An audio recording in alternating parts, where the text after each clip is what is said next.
साथियों नमस्कार, मैं दीपक कुमार राय आप सबों का हार्दिक अभिनंदन करता हूं। आज मैं एक वीडियो के माध्यम से आपको बाज़ार की व्यवस्था के बारे में जानकारी देना चाहता हूं।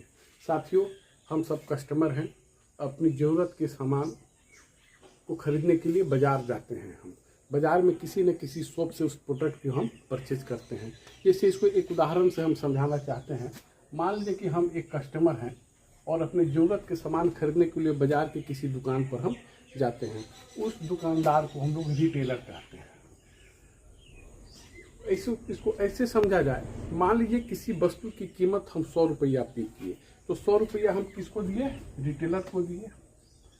अब प्रश्न उठता है कि क्या ये रिटेलर इस प्रोडक्ट को घर में बनाता है? ये घर में नहीं बनाता है, ये लाता है होलसेलर से, अपने से बड़े दुकानदार से। क्या इसे 100 मिला करके 100 में देता है? नहीं, ये कुछ मार्जिन रखता होगा। 10% का ये लगभग व्यवसाय होता है बाजार में। ये इससे लिया कितना में? 90 में लिया।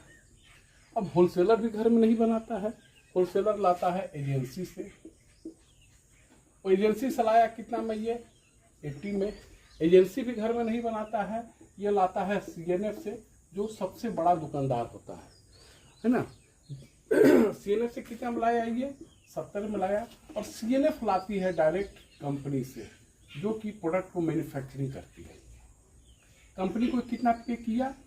60 रुपीज। अब प्रश्न उठता है कि कस्टमर प्रोडक्ट का पे किया ₹100, कंपनी के पास गया 60, ये बीच का जो 40 रुपीज है इन लोगों के बीच में गया। इनका क्या काम है? कंपनी के प्रोडक्ट को हमारे पास पहुंचाना। ठीक है। अब रही बात कि कंपनी जो भी प्रोडक्ट बनाती है वो हमको जानकारी कैसे मिलता है, तो कंपनी क्या करती है, एक प्रचार करवाती है सेलिब्रिटी से और हमको इस बात की जानकारी देती है। तो सेलिब्रिटी भी लगभग 5% ये लेते हैं, तो कंपनी के पास बच गया टोटल 55%।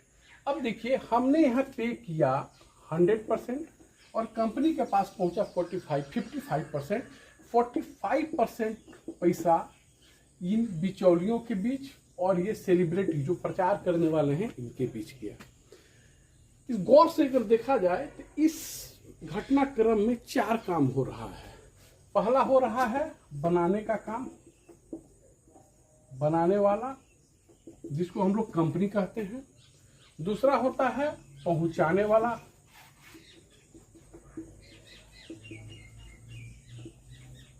वाला, जो कि ये 4 माध्यम से हमारे पास पहुंचता है। तीसरा होता है खाने वाला,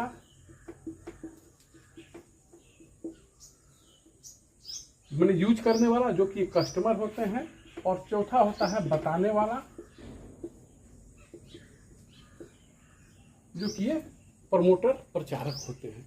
ये 4 काम इसमें प्रमुख रूप से हो रहा है। अब इसमें गौर करने की बात है, इस चारों काम में करने जो भी काम, ये 4 काम हो रहा है, इसमें पैसा जो निकल रहा है, रुपया जो निकल रहा है, खाने वाला का निकल रहा है, कस्टमर का निकल रहा है। और इस व्यापार का प्रमुख है कस्टमर। अगर ये कस्टमर प्रोडक्ट यूज नहीं करे तो ये व्यापार नहीं चलेगा। कस्टमर के पॉकेट से पैसा बाहर निकलता है, लेकिन ये जो 3 लोग हैं, पहुंचाने वाले, बनाने वाले और बताने वाले, ये तीनों व्यापार का हिस्सा होते हैं और ये लाभ लेते हैं। जब ये व्यवस्था चल रही है बाजार में, ताकि इस व्यवस्था के ऊपर एक नई व्यवस्था लाने की क्या जरूरत पड़ेगी, इसको समझने की जरूरत है। अब जैसे गौर से देखा जाए, कंपनी हजारों करोड़ रुपया लगा करके कंपनी का निर्माण की, कोई भी प्रोडक्ट वे बनाएगी तो 100% प्योर बनाएगी, हमारा ऐसा मानना है। लेकिन चूंकि कंपनी का प्रोडक्ट हमारे पास इन 4 लोगों के बीच में जा रहा है, किसी एक की अगर नीयत खराब हो गई तो हमारे पास प्रोडक्ट कैसा मिलेगा? डुप्लीकेट मिलेगा। जब हमारे पास प्रोडक्ट डुप्लीकेट मिलेगा तो हमारे स्वास्थ्य पर प्रतिकूल प्रभाव डालेगा। और ऐसा अक्सर देखा जा रहा है, आए दिन न्यूज़पेपर, अखबार में इत्यादि में पता चलता है कि फलाना कंपनी का रैपर और उसमें प्रोडक्ट डुप्लीकेट भरा जा रहा है। तो जिसके चलते आज तरह तरह की बीमारियां हमारे घर में प्रवेश कर रही है। तो इसी व्यवस्था को खत्म करने के लिए, चूंकि डुप्लीकेसी ना हो, व्यवस्था को खत्म करने के लिए एक व्यवस्था है जिसको हम लोग डायरेक्ट सेलिंग कहते हैं। RCM क्या करती है कि डायरेक्ट कंपनी और कस्टमर के बीच में एक रिलेशन बनाती है। रिलेशन बनाती है, और रिलेशन के तहत एक एग्रीमेंट होता है ना, एग्रीमेंट होता है। एग्रीमेंट क्या होता है कि जो ये 4 काम हो रहा था, बनाने का, पहुंचाने का, खाने का और बताने का, कंपनी बोलती है कि 2 काम आप कर लीजिए, 2 काम हम कर लेंगे। तो 2 काम आप कर लीजिए मतलब कंपनी बोले कि हम बना करके आपके पास हम पहुंचा देंगे, बना करके हम आपके पास पहुंचा देंगे और आप खा करके आप बता दीजिए। मतलब सेलिब्रिटी का काम हमको दे दी, ट्रांसपोर्टेशन का काम कंपनी खुद ले ली, तो हम खा करके बता दीजिए। जैसे अगर ये चीज़ अगर हम करते हैं तो लोगों के, क्योंकि बीच वाले लोग क्या होते हैं, गौन हो जाते हैं, प्रचारक गौन हो जाते हैं, तो हमारे ऊपर क्या होता है, आर्थिक लोड कम पड़ता है। तो इसके पहले जो व्यवस्था थी उसमें बहुत सारे दोष थे। क्या दोष थे कि हमारे ऊपर अत्यधिक हमारे पैसा का जो दुरुपयोग है विज्ञापन और बिचौलियों के बीच में जाता था, लोगों के बीच प्रोडक्ट डुप्लीकेट मिलने की संभावना होती थी और काला धन बनने का इसमें भरपूर संभावना था, जिससे देश का विकास बाधित होता था।